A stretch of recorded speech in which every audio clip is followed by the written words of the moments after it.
बैसाख का महीना शुरू होते ही पंजाब भर में गंदम कटाई का अमल शुरू हो चुका है।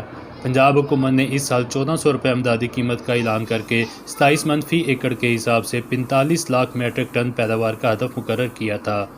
बेमौसमी बारिशों और मौसमी तब्दीलियों की वजह से सूबा भर में गंदम की पैदावार में कमी का इम्कान जाहिर किया जा रहा है, लेकिन जहानिया में हुकूमती हदफ से दोगुना पैदावार हासिल करने वाले काश्तकारों के चेहरे खुशी से खिल उठे हैं।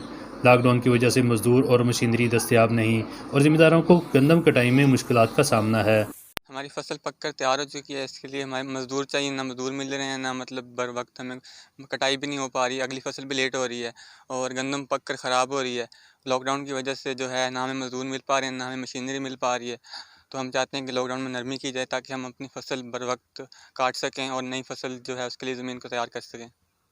लॉकडाउन में नरमी बरते तो हमारी फसल बर वक्त कटाई के मराहल से गुजरेगी।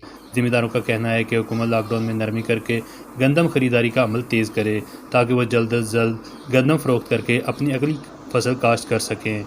शान शेख, एक्सप्रेस न्यूज़, जहानिया।